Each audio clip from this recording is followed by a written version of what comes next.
Hi everyone, welcome to this week's episode of Korea This Week. I'm your host, Sang Kim, and today we have Yong Kwon, who is KEI's Communications Director, with us. So thank you so much for joining us. Thanks for having me. And Happy New Year's to all of you. This is our first episode of 2019. Yes, Happy New Year. And it's the year of the pig, which is very auspicious and lucky in the zodiac cycle. Right. And not just as any pig year, but it is the golden pig year. Right. So very good blessings and fortunes ahead of us. Right. And hopefully for the Korean Peninsula as well. Yes, indeed. So 2018 was a very, very busy and eventful year for Korean Peninsula. And at KEI, we actually did an end of the year podcast with KEI staff.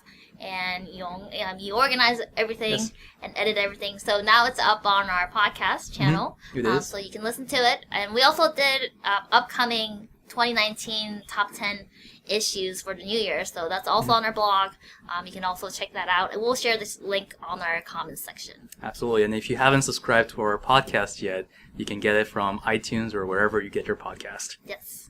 Well, let's get started. Yes. So, a lot of things happened, even though we're only, 5 or 6 days Oh, I know. It's into the 7th. the year. Yeah, 1 week into the new year. Right. So let's start with the U.S. North Korea relations. So, at Chairman Kim Jong-un, at his New Year's address, he reiterated that he wants to meet with President Trump, right? So last year, we also talked about the second summit, when it's going to happen. We talked about that will be in the early 2019. So what's the status on the second summit? On the second summit. Well, so first going back to the New Year's address by Kim Jong-un, a lot of people have commented that it was much more toned down in terms of antagonistic rhetoric to the United States, which is a continued good sign, because usually it's in these New Year's addresses that grand claims are made about how North Korea is going to complete its nuclear projects or things like that. But in this instance, there was only a very subtle reference to the fact that there will be consequences if sanctions are not lifted against North Korea, which our non-resident fellow Bill Brown comments, relatively speaking, compared to other rhetoric from North Korea, this is relatively toned down. It's a good sign when it comes to prospects for engagement. Now, President Trump also reciprocated by suggesting that he will announce the location of the second summit in the coming days.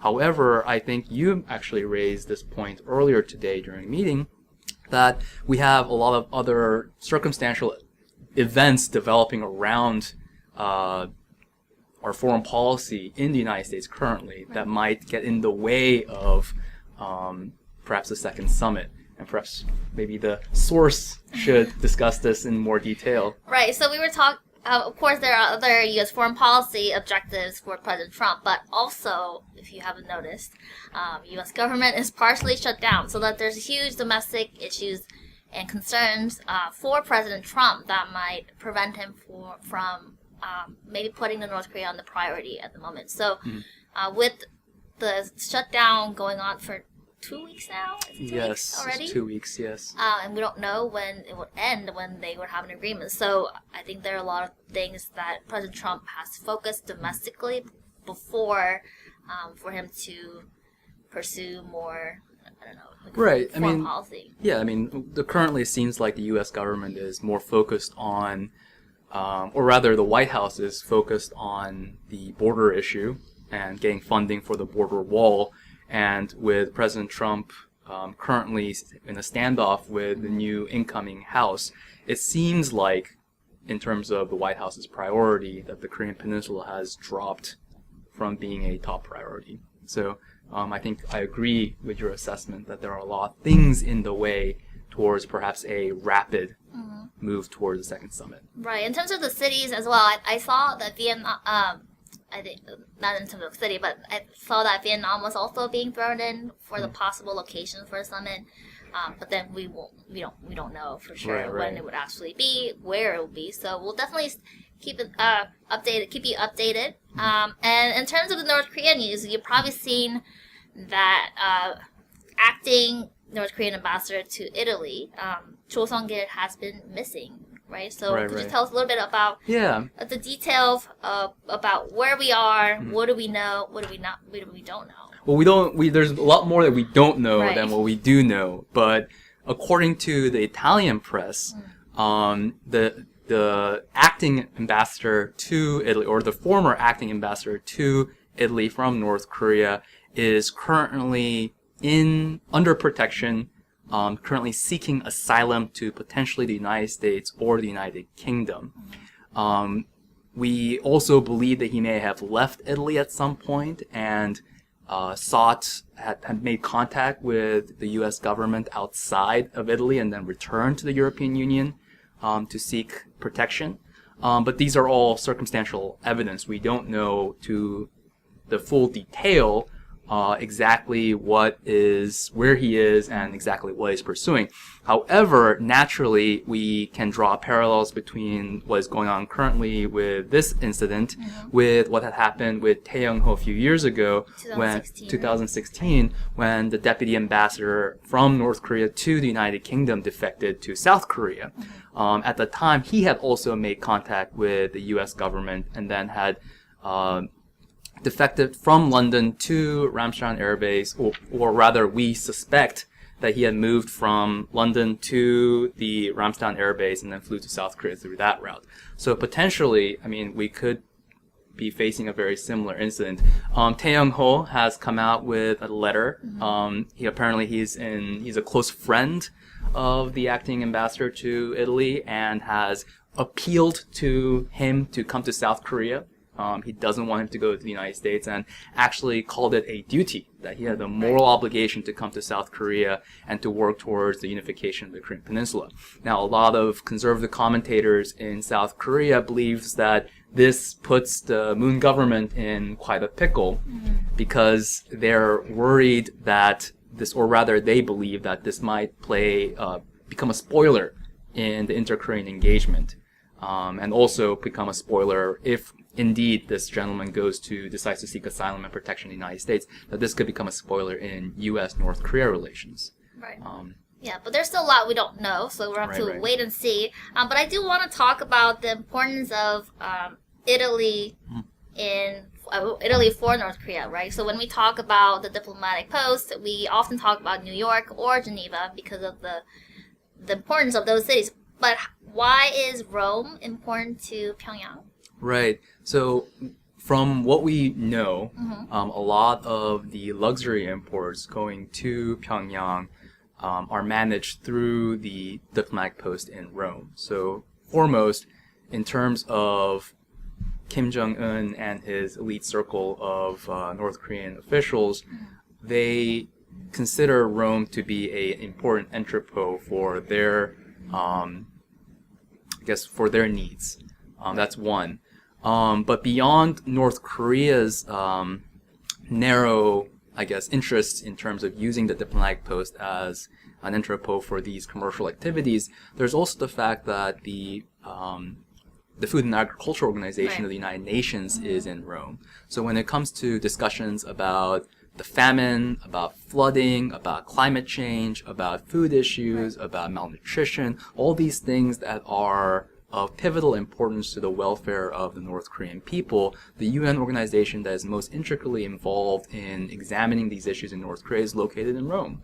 And I think because our image of the United Nations is so dominated by, Geneva and then the UN building in New York, as you mentioned, we don't really think about what is going on in Rome as, very important to North Korea, but it is. And I think for these reasons, it'll be very interesting to follow where Jo Young-gil goes, because he carries so much information about the inner workings of North Korea, and it'll be interesting to see whether or not, if he does decide to come out and become very public about his, the information that he has, whether or not this matches what Tae Young-ho has been discussing. Because Tae Young-ho has made very interesting claims about the effects of sanctions on the North Korean elite and other things. So we'll see if Jo Young-gil does come out and make public statements, whether or not this matches, the narratives match.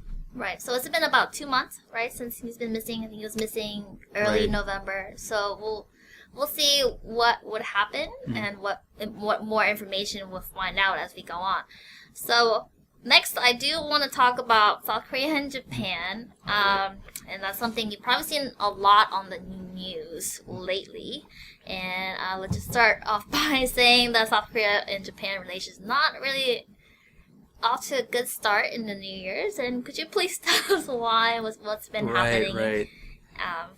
on that end? Right. I mean, this is something that is not new. I mean, South Korea and Japan has always had, to some degree, an uneasy relationship, just because of the historical legacy, because of the ongoing territorial disputes in the East Sea of Japan. We have an ongoing, or rather, South Korea and Japan have had, ongoing tensions. That's no secret. And in 2018, towards the end of 2018, there were two developments that exacerbated the relationship. One was, and two very independent developments, really. One was the court ruling that major Japanese corporations, the steel developers Itochu and Mitsubishi, had to compensate for the conscripted forced labor of Korean workers who were conscripted by these companies during World War II. So that case created a diplomatic row between Japan and South Korea, where the Japanese government allegedly told their corporations not to bend to South Korea's court ruling, and that they will challenge it. This was followed up by an escalation of, exchange of words regarding the settlement for comfort women.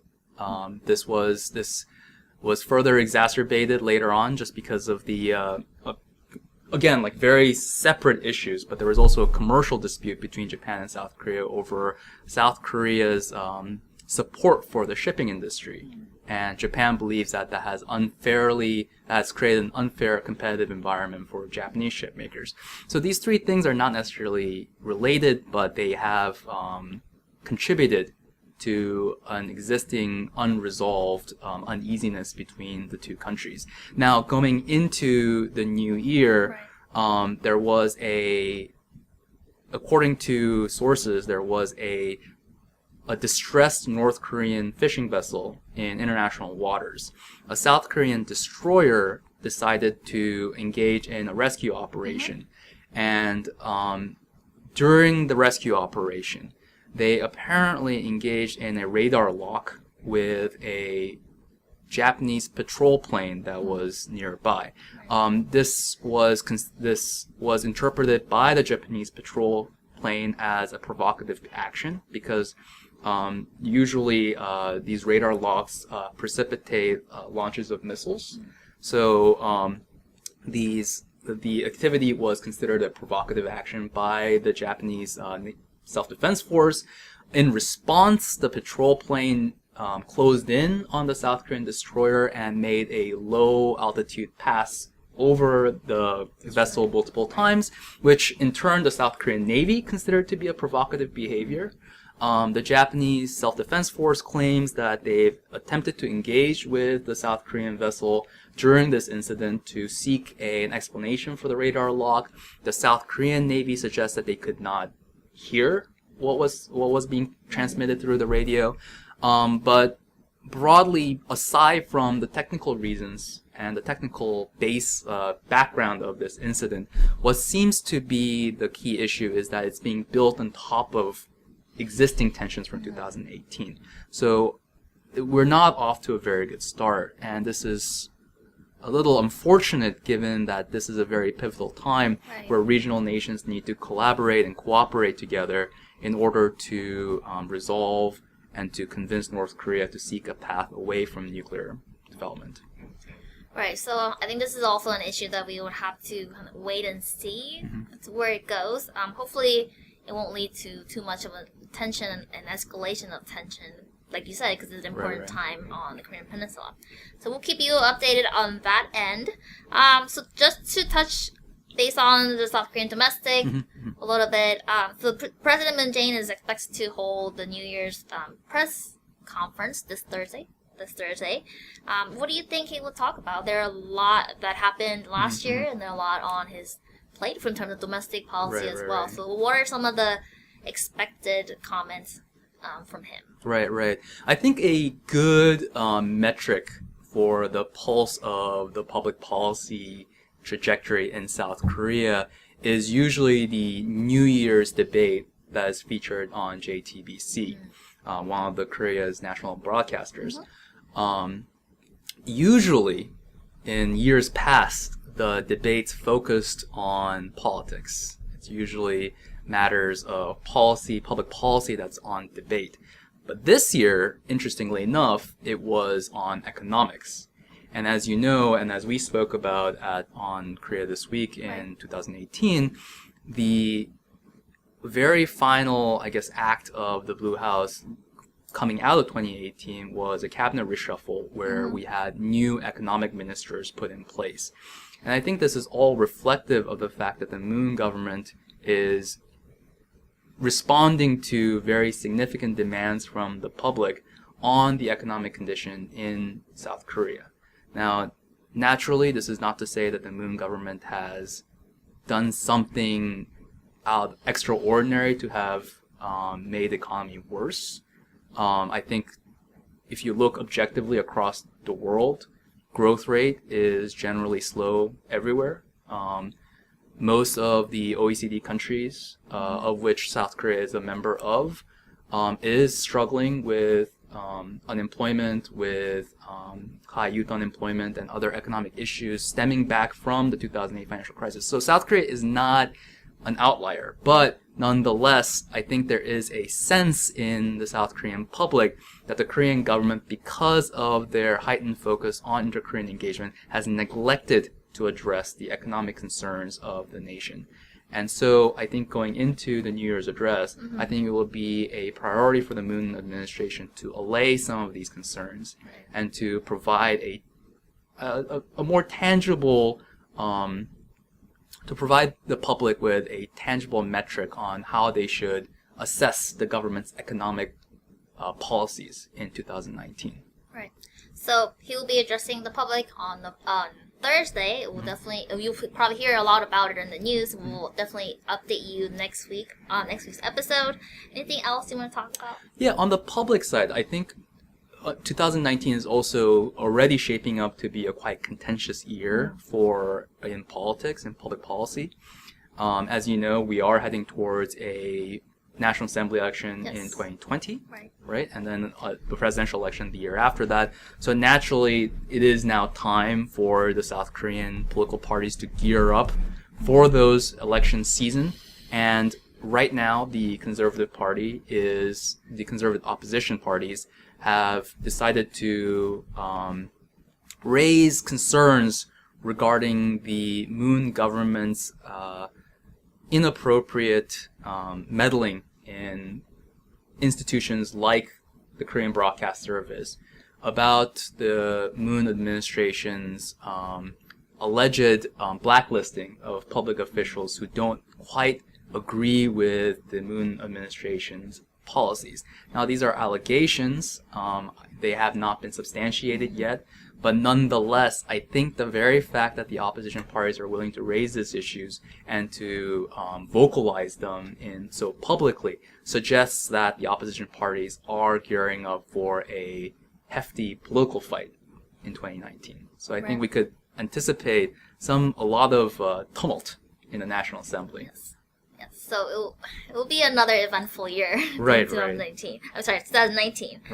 So with that, I do want to mention a couple of sports news. If for those of you following soccer, Asian Cup is happening in Dubai. They started Saturday and then it will end in just February 1st. The South Korean team actually played Philippines today and they won 1-0, and they will play Kyrgyzstan this Friday on January 11th.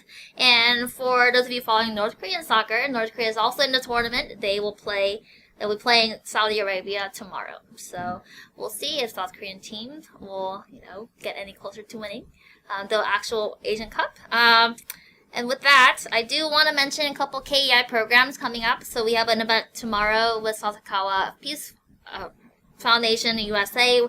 We'll be having an event on the new Congress and what that would mean for the Trump and U.S. foreign policy towards Asia. And then on Friday, we have a very exciting Korean American Day event coming up. This year, we'll be talking about Korean American leaders who have been contributing to spreading Hallyu in the United States. So very exciting. We'll be doing a lot of podcast interview as well. So Just follow us on all the social media and podcasts, and we'll post everything and share everything with you. So, if any last words you want to mention? I think it's going to be a very exciting Yes. week. And I think, as we said, 2019 is going to be a very exciting year. So I think it's really important that everyone tunes in every Monday to this episode, to this program. Yes, indeed. So thank you so much for watching, and we'll see you next Monday at 2 p.m. Bye. Thank you.